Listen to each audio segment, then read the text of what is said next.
Sejumlah rudal Rusia menghantam pangkalan militer besar Ukraina di dekat perbatasan dengan anggota organisasi NATO Polandia pada hari Minggu waktu setempat. Serangan tersebut menewaskan 35 orang dan melukai 134 orang lainnya. Sehari setelahnya Presiden Ukraina Volodymyr Zelensky kembali mengingatkan bahwa negara-negara anggota NATO akan diserang oleh Rusia. Akankah peringatan Zelensky ini akan menjadi kenyataan? Kita akan bahas dengan dosen kajian Eropa HIUGM Muhadi Sugiono melalui Zoom. Selamat siang Pak Muhadi, terima kasih sudah bergabung bersama kami di World Now Pak. Selamat siang, Mbak. Ya, Pak Muhadi, jika Anda lihat ini sebenarnya sinyal apa yang ingin disampaikan Rusia setelah menyerang pangkalan militer Ukraina dekat perbatasan dengan Polandia yang memang merupakan anggota NATO. Apakah selain tentu untuk melumpuhkan kekuatan militer Ukraina, ada sinyal lain misalnya memperingatkan negara anggota NATO untuk tidak main-main dengan Rusia?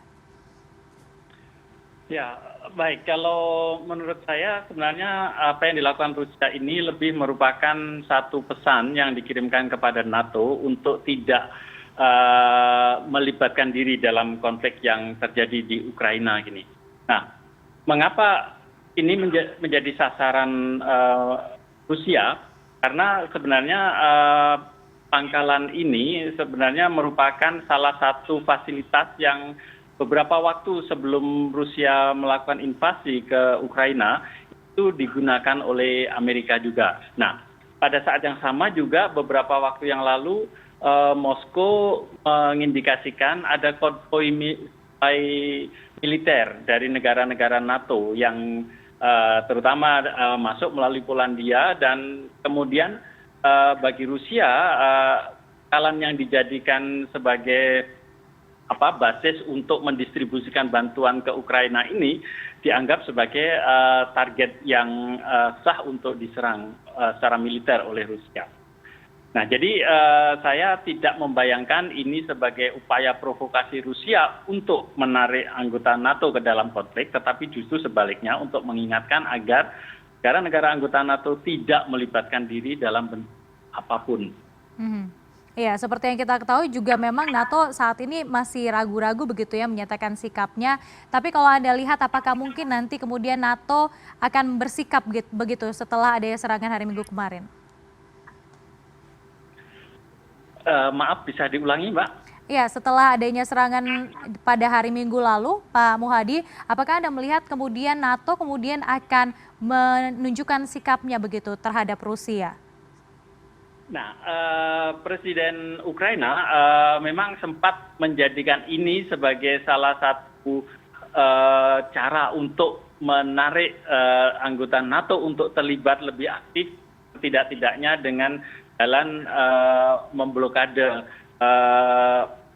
jalur udara di Ukraina. Tetapi beberapa waktu yang lalu Presiden Biden kali-kali menegaskan bahwa Amerika ataupun NATO tidak akan perang melawan Rusia di Ukraina. Meskipun sekali lagi Presiden Biden juga menegaskan bahwa kalau misalkan ada serangan yang sampai ke anggota NATO, maka ke wilayah NATO maksudnya, maka NATO akan melakukan tindakan yang serius terhadap Rusia.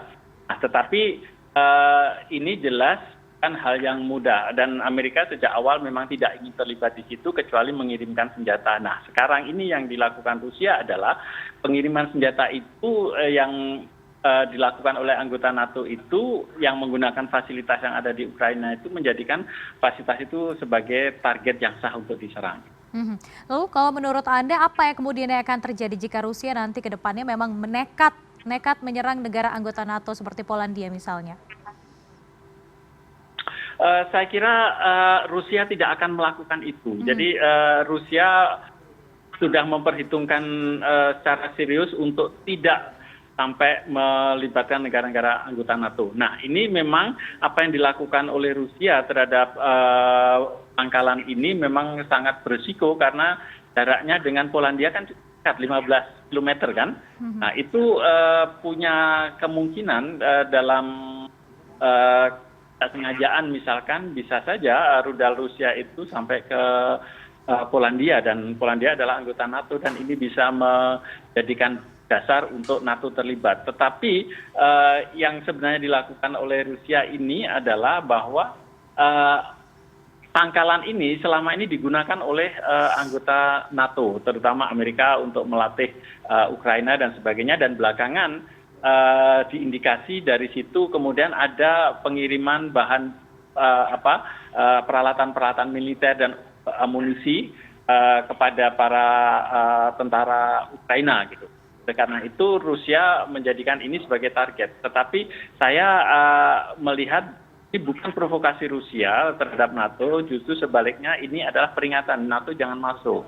Cuman memang ini resikonya sangat besar karena ini berada di perbatasan dengan Polandia yang notabene-nya adalah anggota NATO.